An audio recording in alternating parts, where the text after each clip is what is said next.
Adrian is a talented musician who plays different instruments.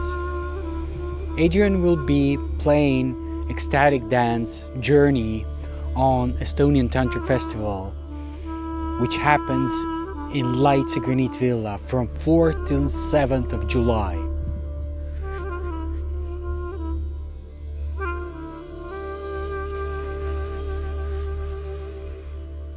So we have today Adrian with us, who is from France, and he's organizing retreats for men, both in Goa and in France. And I want to talk a little bit about the issues that men are facing and how to overcome those issues. Tell me a little bit about yourself and how long you've been on that Tantra path. Okay, so yeah, my name is Adrian, and at the moment I'm a professional musician. Right. This is how my income happening now. I hold live ecstatic dance and concerts. I mean, my main thing is concerts, but now I'm doing live ecstatic dance. But I also work in the field of Tantra. I've been in Tantra for a bit more than 10 years, I would say. And the last 5 years I decided to start to share that knowledge, and specifically with men. Mm-hmm. Because I was asked for. Yes. Because like speaking about that field and specifically about sexuality, for sure Tantra is a spiritual path first, but it has very interesting and profound teaching around sexuality. And that's true that Tantra is mostly know about sexuality, right, but it's actually a very holistic path and a beautiful non-dual vision of spirituality that have a lot to offer in terms of wisdom, technology in terms of like what kind of practice it can propose. And yeah, so I've been starting to hold men's retreat, and especially since last year and this year I've been more active with that. I'm holding like now a 4 days retreat with men. Oh, where? Where do you do those? So in the winter it's happening in Goa in South India. And in the summer it's happening near Lyon in France. Nice. In the Hridaya Yoga School in Lyon. And yeah, and this retreat is basically a lot focused on that aspect of Tantra, like the sexuality and how it is for men.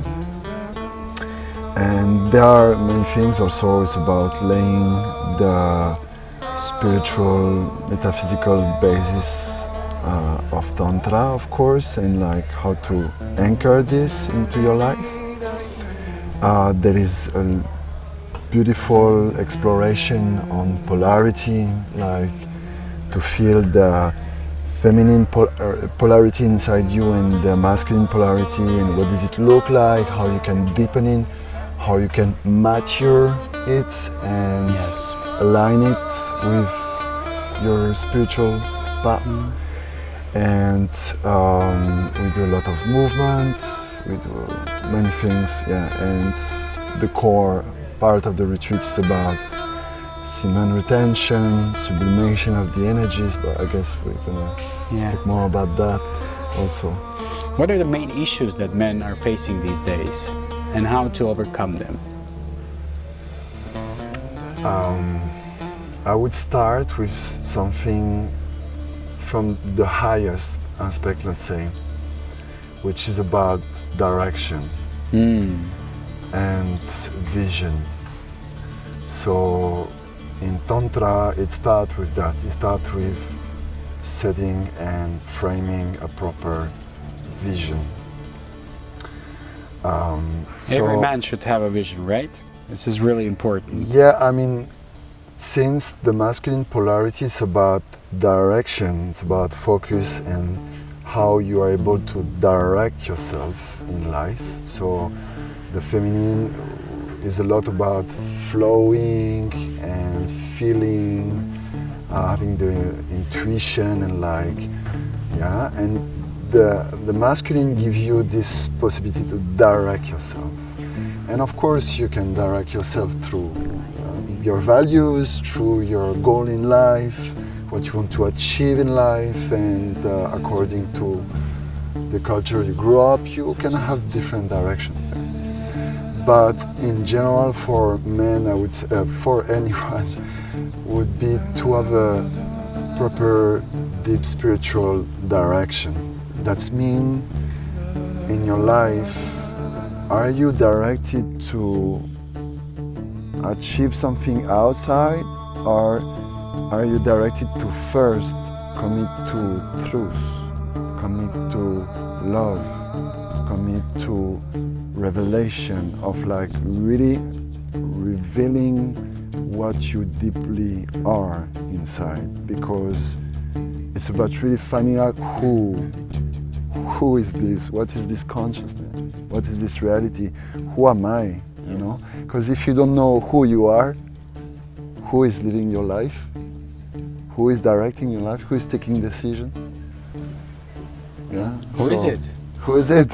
You know, like we all receive like crazy conditioning from culture, society, family, and all this, and we think like, yeah, I know myself and all this, but actually when you dig deep, you realize like, whoa, I don't know nothing about myself, actually, truly, deeply.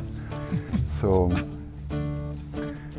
I would start with that, a deep introspection towards deep inside yourself. Then I would say also, if we speak about Tantra and also this sexuality, because it's a powerful energy. It's very powerful, and we can feel in our life that is an energy that is a lot pulling us in different directions. Yeah, we know this as a man, how girls can just take us, you know, because of this sexual energy that is pulling us toward like this feminine bodies. And how do you cope with that? I see you have a lot of attention from women. How do you navigate through this, and what's your secret in that? Well, actually, the first thing is actually coming back to what I say about like this direction, but more practically speaking also toward how you deal with your energy and how in touch you are with this energy.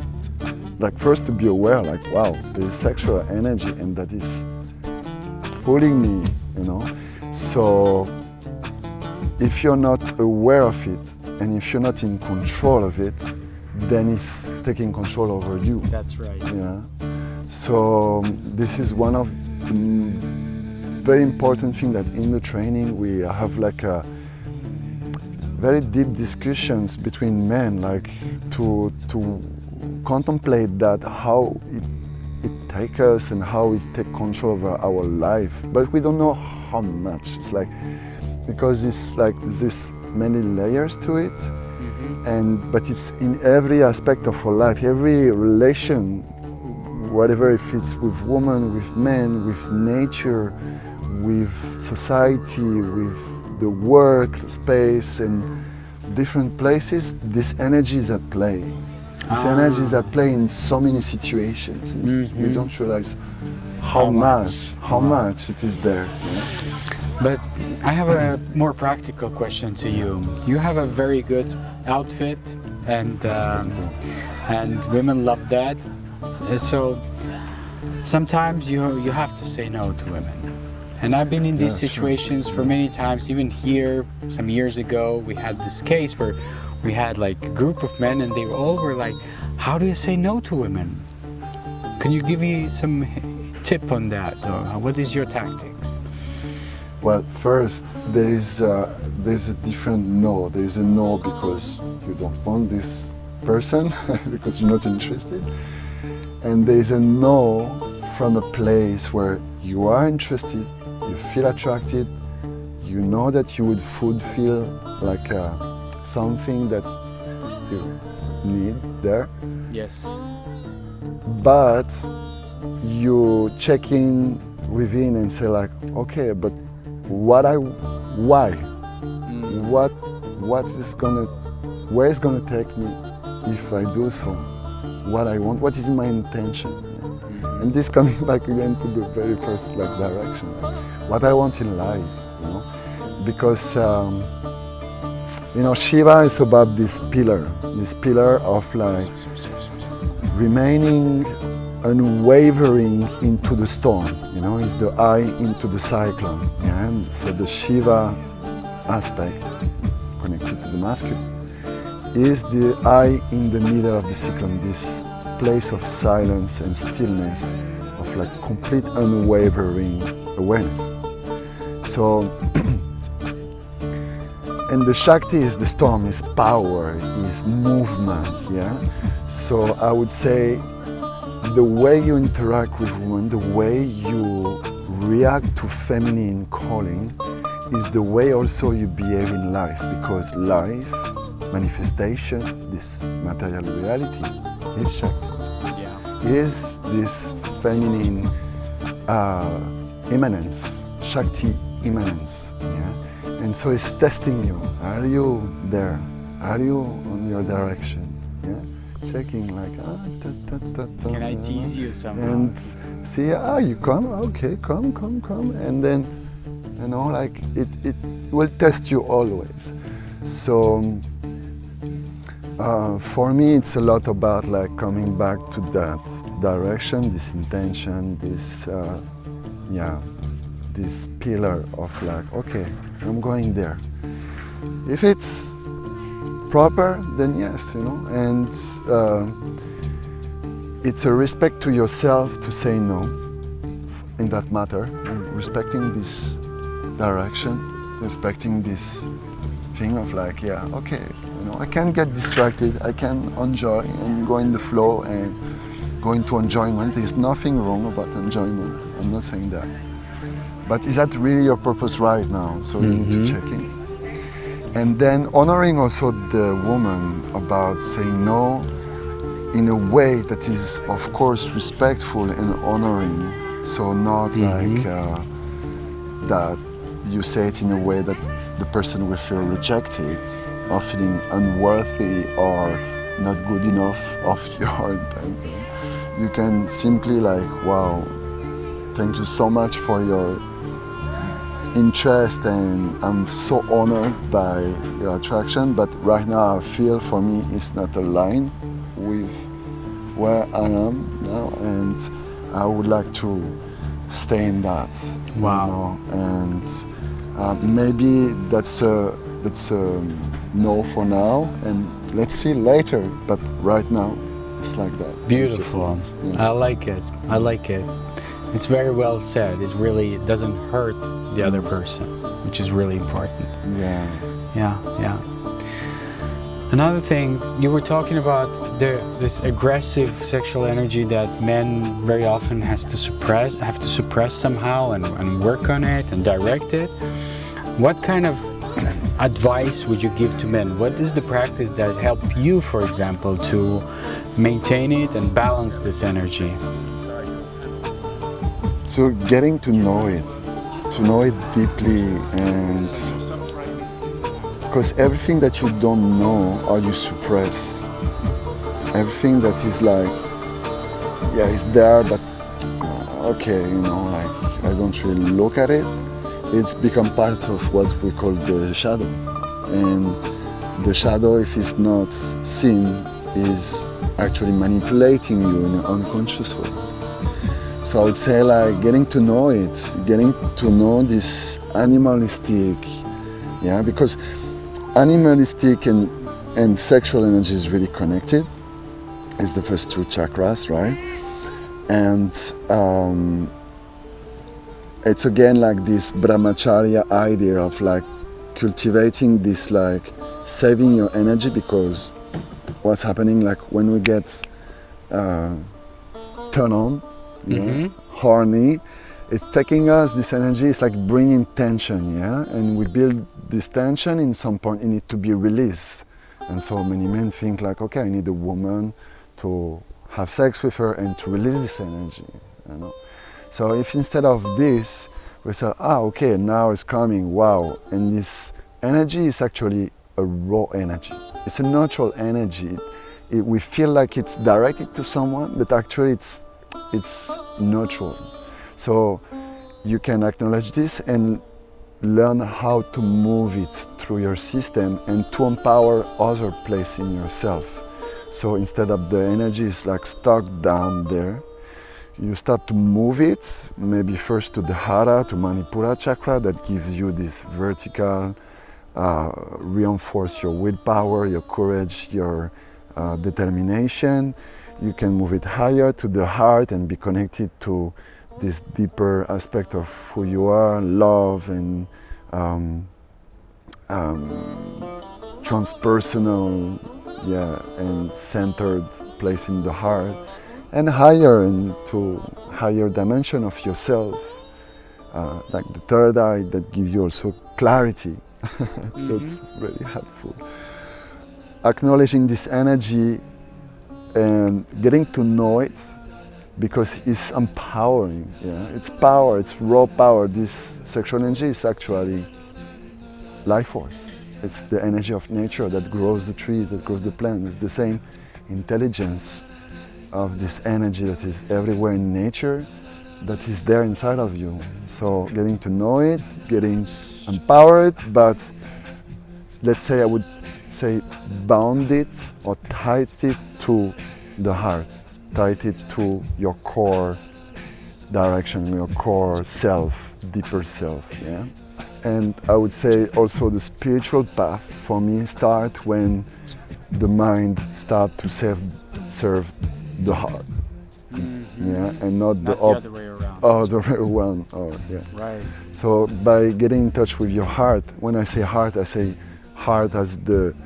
we say the heart of a village, the heart of a teaching, like they say the essence of what you are. When I say heart is this, it's like your essence. So getting in touch with this essence and putting your mind at the service of that essence, putting this sexual energy at the service of that essence will line up your path in a beautiful way. Good. Yeah. I have a last question to you. Yes. What is your daily practice that you do to stay in shape and to keep your energy aligned? Well, if we speak about physical things, I mostly do calisthenics workouts, like working with the whole structure and with the weight of the body. I use also weights and 20%, 30% of weights for some work, because I like this raw, intense, heavy. It connects me to some nice ice pack. This is for the physical, and dancing is beautiful also to open the body. Hatha yoga is beautiful to open the body and also move the energies. And about energies, Hatha yoga is a great thing when it's done properly. For me, I'm not too much a big fan of vinyasa and ashtanga stuff. I'm more connected to the hatha. That is for me the more connected to Tantra actually, and more traditional, more focused on energy, more focused on concentration, connection with chakra, focusing on different aspects of yourself. And bandha, the Uddiyana bandha, which is the suction of the abdomen. So in Hatha Yoga we have 3 bandhas, the Mula bandha, which is also very good practice for men, for semen retention and moving the energy. Uddiyana bandha and Jalara bandha, which is contraction of the throat. And so Uddiyana bandha is a suction, and it's it's like a catalyzer of your evolution for me, because you move all this energy that is stuck down there and you move it upward into higher centers, higher aspect of your being that will help you to start to be more in touch with this higher aspect of yourself, and it naturally will guide you in the right direction. So of course I would recommend to do a little bit of movement before, maybe sun salutation. It's good to open up the body and start to move the energy. And then 20 minutes of this Udana practice, which is breath work. It is with retention, so it's like helping to focus, it's moving your energy, it's massaging the abdominal organs and all this. So it's very healthy physically, it's energetically, and it's a very powerful practice. I actually recommend that. I teach that in the retreat properly and give the whole teaching of that. And definitely men need guidance there, because so many men are lost, you know, like they were this a bit extreme, non-mature masculine expression in the world of life, like business oriented, and now like, which is have some beautiful aspect also, like to build a world, like infrastructures and all this technology, amazing inventions, amazing, you know. So we're not denying this, but then it's not just that. And now with the feminist movement, it's like, masculine is bad, masculine is violent, masculine it's a raper. And so the men now, they don't dare anymore to be masculine. Yes. Yeah, and they lose direction. Yeah. So now the way to connect with me is through actually Facebook. I have a page called Tantrika International in France. France and International, sorry. And otherwise is through Facebook and email. So are you from France? I was born in France and raised up in France. Not living in France for more than 10 years, but I've been I thought you're Spanish or Portuguese. Well, Portuguese is a little bit shorter than that.